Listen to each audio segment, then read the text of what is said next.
Hello, I'm Lou Goldstein with Chris Grant, and we welcome you to another edition of Open Source. We'll be talking today about the Trenton area soup kitchen, and we're very fortunate to have both Joyce Campbell, who's the executive director, and Jaime Parker, who is the director of programs, on our show today. In our first segment, we'll be having two segments. In the first segment, we'll be talking about the history of TASC and how it expanded over the years. And in our second segment, in which we'll be joined by Michelle Wexler, we'll be talking about the future of TASC. So before we get started, first of all, I'd like to welcome Joyce and you, Jaime, to the program. And thank you very much. I know you got busy schedules, but thanks for joining Chris and I. Thank you for having us here and the opportunity to talk about a program that we love. That's great. Happy to be here. Well, TASC is in its 40th year this year, and it's a big year. And we'll be getting to that in a little while. But first, I want to give you a little bit of background about Joyce and Jaime so you know a little bit about them. Joyce joined the Trenton Area Soup Kitchen as its executive director in June of 2016. And prior to employment at TASC, she worked for more than 20 years at Catholic Charities of Trenton, where she was associate executive director for external affairs. She's a professional social worker and earned her master's in social work from Rutgers University in New Brunswick. And over the years, she's been a passionate advocate for policies and programs that break the cycle of poverty, and has provided numerous workshops on poverty and how to advocate for solution. And she's been given many awards for her work, her tireless work in anti-poverty advocation. Jaime has been at TASC in various capacities for the last 20 years. And she started as a Bonner AmeriCorps volunteer tutoring in the adult education program before becoming a TASC program assistant in 2005, then became the Development and Community Relations Associate in 2007, and then she ultimately was promoted to Director of Programs recently in 2013. She holds a BA in Political Science and a BA in Fine Arts and Theater concentration from Rider University. And she also holds a Master of Public Administration from Rutgers University. And she also created TASC Performing Arts Program, the SHARE project in 2009, which we'll have a chance to talk a little bit about later in the program. But first, I'd like to turn it over to Chris and hear more about TASC. Thank you, Lou, and welcome again. Thank you, I'm so glad to have you with us. It's your 40th year, and I think it's fair to say that anyone in central New Jersey who's lived here more than a few months has heard of TASC, but I think often we don't really know its history, and we just know superficially the good work, the great work that you two do. So tell us a little bit about your founding and the range of services you offer. Sure, I'd be happy to do that. This is our, as you said, this is our 40th year. The first meal at TASC was served on January 13th, 1982. And what's so telling at this particular point in time is we are now experiencing the highest rate of inflation since we did at that time. And that was a lot of what had the founders looking at needing to provide food to people in the Trenton area. They started seeing the impact of high inflation and determined to open a soup kitchen, a place where people could come in, be warm, have something to eat. So that was our humble foundings, which we're so proud of that. I think we were founded on the philosophy of food first, no questions asked. That remains today. It was important to our founders, as it is to us now, that no one should have to say why they need food, who they are, where they came from. If you need food, you need food. So that is something that has been throughout our history, and we're very proud to say that we continue by the same philosophies of serving people with dignity, respect, and without judgment. And that is really in honor of those who founded TASC all those years ago. So give us a sense of how a person would take advantages of the service, I mean literally at the ground level. If someone's watching who knows someone who maybe is a single person, maybe living in an SRO and not without a kitchen, sure. How do they take advantage of TASC service? Well, one of the things through the history of TASC that we've done is we've expanded our main dining room where, well, not really where it all started. It actually started on South Broad Street, the First United Methodist Church, but since 1991 our main facility has been on Escher Street in Trenton. However, starting in the early 2000s, we expanded to serve other areas of Trenton, for folks who's difficult to get to where we are on Escher Street. And since then, we've expanded actually throughout the county and over the river into Morrisville, Pennsylvania. We now have 36 sites where food is provided by Task. Right. So the best way to access our services, is to find out where is Task serving close to you. We do have a schedule of where we serve all of our meals. If someone's in Trenton, certainly can go to any one of those sites. Come to where Monday through Friday our main facility is open. 10:30 to 12:30 we serve lunch. 3:30 to 4:30 we have dinner, and anybody's welcome to walk in, sit down, have a meal. And once, at least at Escher Street, once somebody has come to us, they'll realize there's a whole variety of other services. But we continue to really look at where there's need. Are there places where people need food that we are able to add another site, add another place, so that people have easier access to food?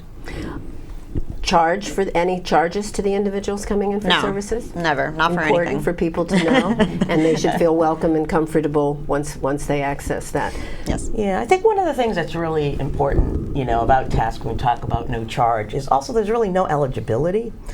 It's interesting because a lot of people will say to me, oh, how much government support? You must get a lot of support from the government. I'm like, no, we really don't. Right. And it's actually pretty intentional on the part of Task.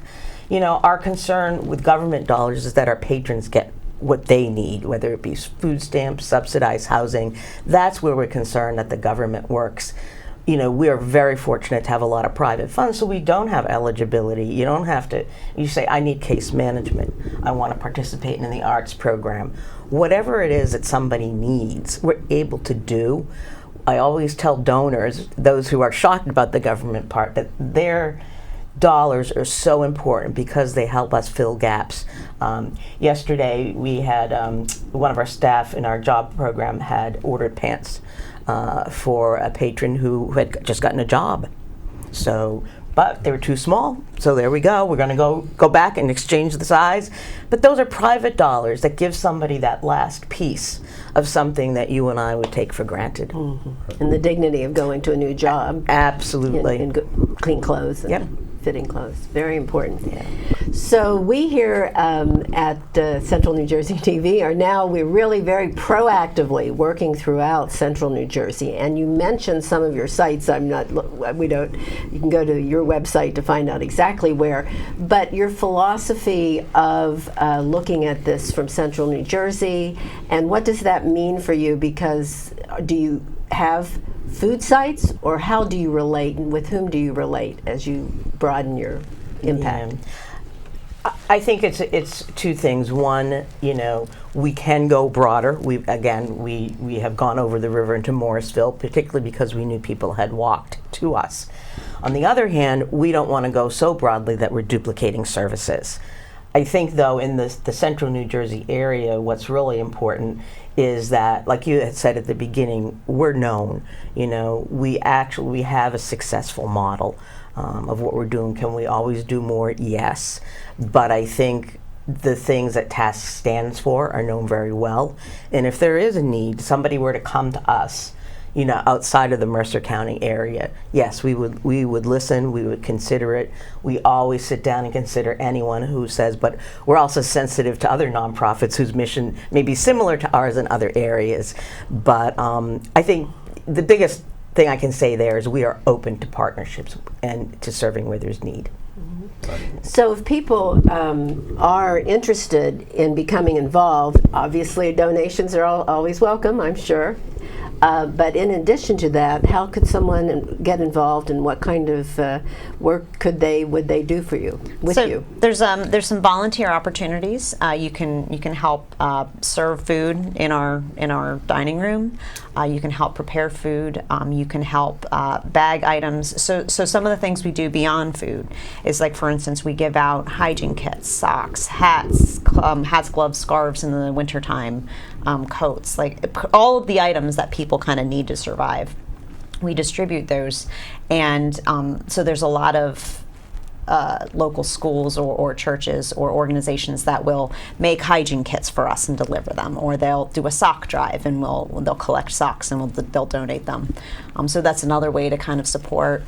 And then also, and we haven't talked about it yet, but we have an adult education program. We'll talk about it. I don't know. Let's talk about that. So beyond food, you know, because like food is, it's a temporary solution. You know, you're good for now. Okay, you've eaten, good. But that's not really solving the problem. So we look at so what are some ways that we can kind of help make a change that will be meaningful, so that this individual who's coming to us today has a plan moving forward. So a big part of that is our adult education and work preparedness program. Back in 1992, we started doing one-on-one tutoring, and it's a program where we meet the person where they're at. Some folks are learning how to read.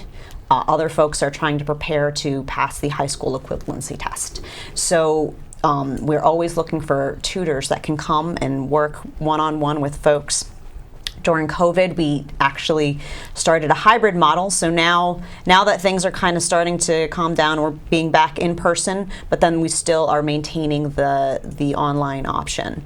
But we're always looking for individuals to help. And the criteria is really, you don't need to be a teacher.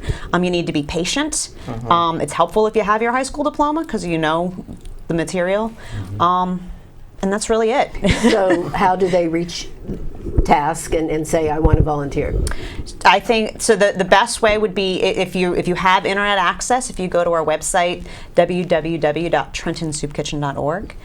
You can call us at 609-695-5456. And then on those, you can email the specific department that you're interested in. And you can. I think that's probably the best way, because each kind of it's. Are you looking to do meal service? Okay, that's Charlie. Are you looking to tutor? Okay, call Camille. So we're trying to. Well, that's reasonable. Yeah. Okay. Yeah. Okay. And you work with people. People can't work 9 to 5, so you'll work with them when they can offer these services as best you can, and when it fits their Absolutely. your Yes. needs. We Okay, try to be as flexible as possible for our clients, and then also for folks that want to volunteer. Terrific. So we try to do our best to meet as many needs as we can. You also have another program that we mentioned at the top of the hour, and that was basically the performing arts program that you created, also known as SHARE. Maybe you could, explain that a little bit to everybody so they understand it and who benefits from it. Oh, sure. I love the arts. That's like my passion. And so we back in 2001, a visual arts program was started, and that continues. That's still happening. But we were seeing that like some folks were coming into the visual arts program, and they Derek had a keyboard, and he's playing keys and he's singing, and then like right around the same time. One of our patrons, Kyle, was in our computer lab, and he's typing up original poetry, and he's just sliding it under everyone's door, and it was so good. I'm like, this needs to be this shouldn't just be this. So let me thank you for this poem, but like, what can we do? What can we do a little bit more? And we asked kind of the patrons. We put out flyers in the dining room and said, "Are you interested in performing arts, creative writing, music?" And the response was overwhelming, yes. So back in 2009, we started with creative writing, and then through the generous donations of an anonymous donor, we got music equipment. So now we do Music Mondays, and we set up drums, bass, guitar, keyboard, conga, hand percussion, and we do a jam session in our conference room. Tuesdays, we use the conference room for art making. We provide the supplies, we provide the materials, and then Thursdays we do creative writing. And there's actually a couple authors that they're publishing their books. We're helping them get their books together. So it's very exciting. It is very exciting. That sounds very good. Actually have one of our patrons is going to be downtown in Trenton tomorrow with her poetry books. Nice. For sale and to sign them. So it's an excellent way for people to express themselves. We know pretty much everyone that comes to task has gone through some sort of trauma. And that it really provides a way for folks to deal with that and discover talent that they never knew they had, which is just incredible. With the visual arts program, our walls are filled with art that has been done by our patrons over the years. And it's an area where I think everyone can benefit and also just really help those folks who've had difficult lives to express themselves. Really important. I'd say it helps people connect with each other, because as a musician, it's important to connect with other musicians.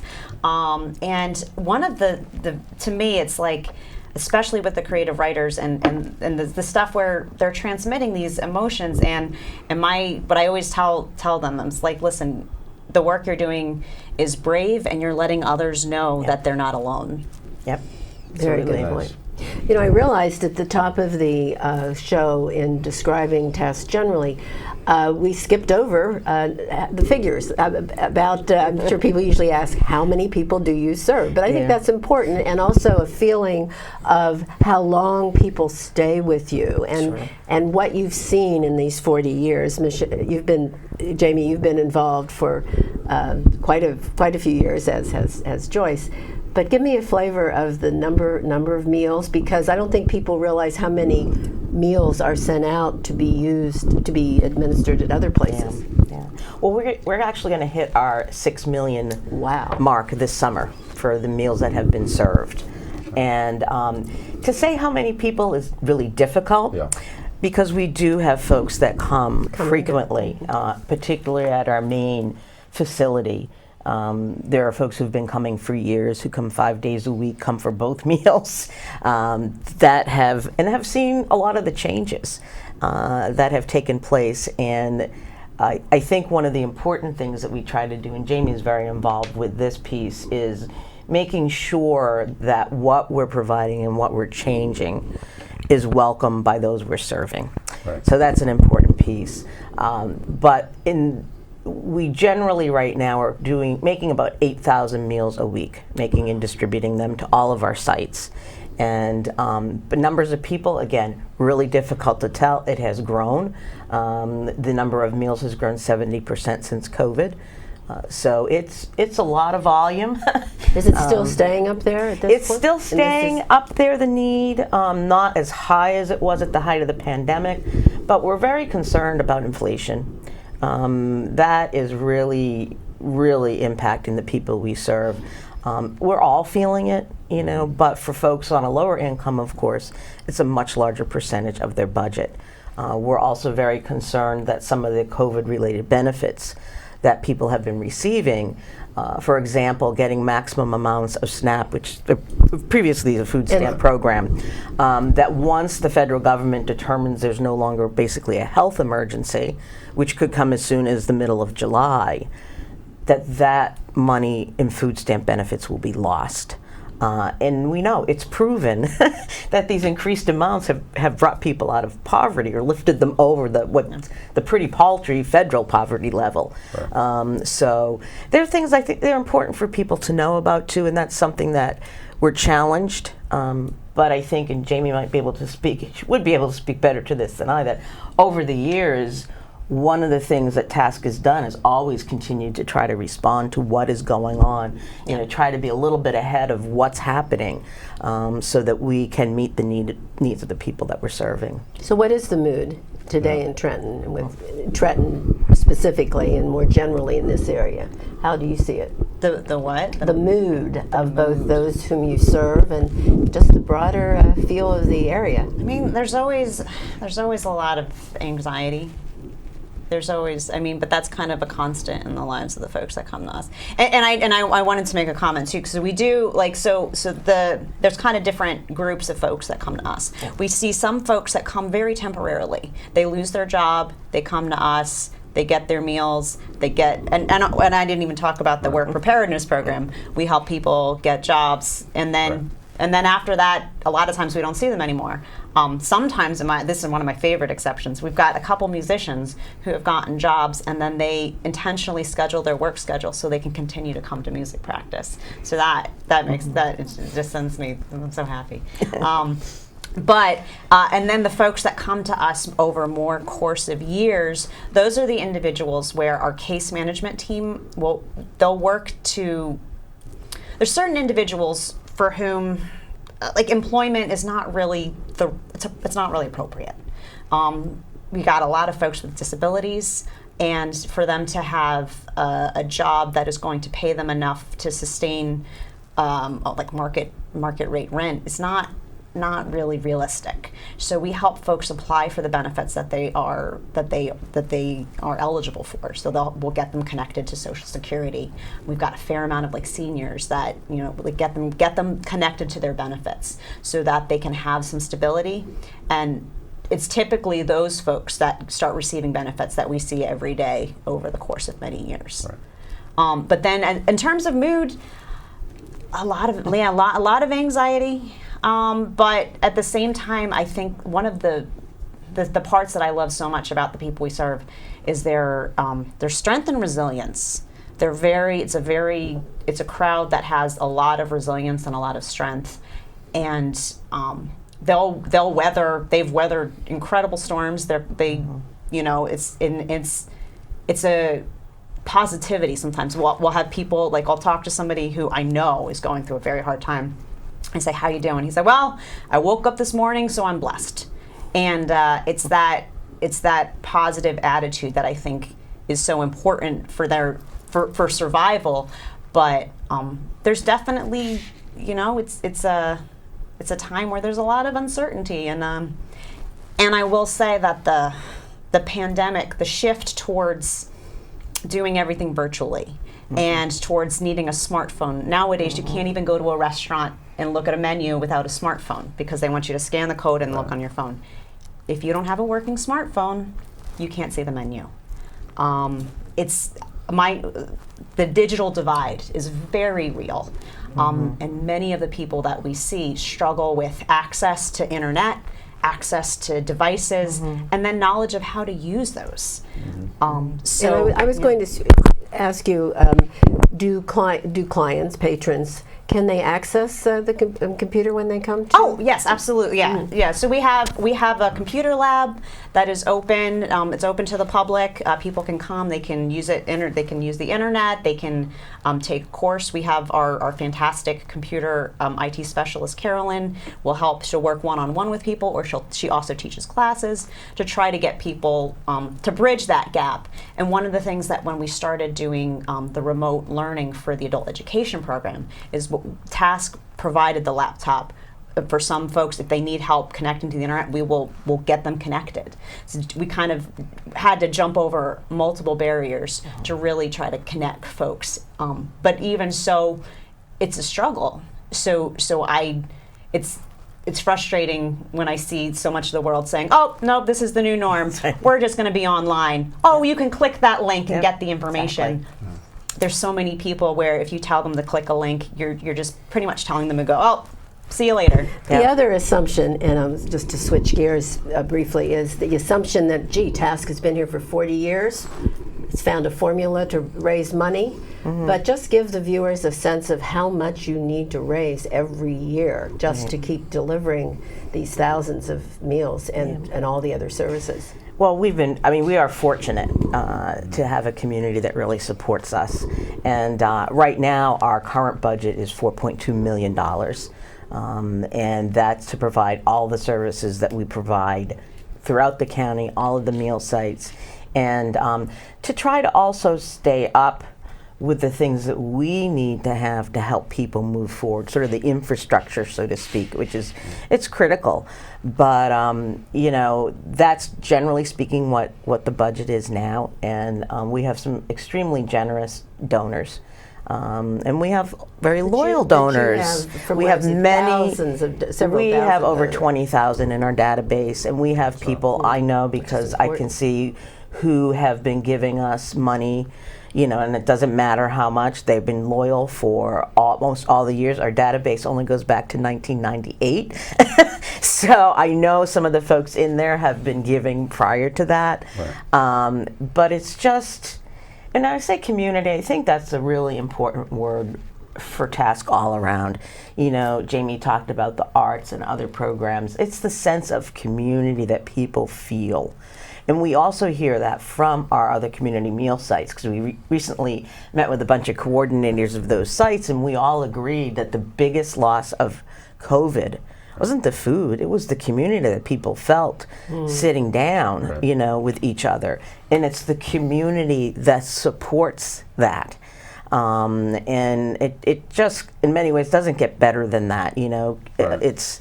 That is a huge sense. If you want to talk about mood, that's exactly what I was thinking about. Like, fortunately, despite the uncertainties and the anxieties, I think that sense of community and decrease in isolation that people feel coming either to Escher Street or other sites is really critical. You know, we know there's probably a few people, maybe they don't really need the food. Nobody's going to question it by any means. But the community feeling is important for them, so that, you know, isolation can impact your health as well as hunger can. And so that's really, I'd say, community in all ways is a hallmark. And again, we are very blessed to have people who support us and have supported us for all 40 years. You know, food insecurity, this is huge. It was huge before COVID. It's huge now. You saw the long lines of cars and, you know, people, Oh, yes. you know, looking for food and everything like that. And I know that when we all sit here, we're very fortunate to be able to go home and, you know, have our food and everything like that. And so I think one of the questions I wanted to ask you is, when you think of tasks, especially in the last 6 years, you've been the executive director and working with the programs, you know, and what are you most proud of? I am actually most proud of the staff. I feel that, you know, you can't have a sense of community in a program where people want to come without people there to welcome you. And I think, you know, it's really important to have people working there that, and I've been saying this recently, I don't think we have anybody working there who looks at people coming in and doesn't say, you know, that could be me someday, or it was me. Right. I mean, we have people working for us that were patrons at the soup kitchen first. Okay. So to me, that the people are a huge thing. And for me to have assembled a team that does that is really, I mean, I'm proud of that, and I'm proud of all those folks. And having weathered COVID is, nobody said we can't, or like, how are we going to do it? And you get the creativity to meet the needs of the clients. So for me, that's just what I'm most proud of.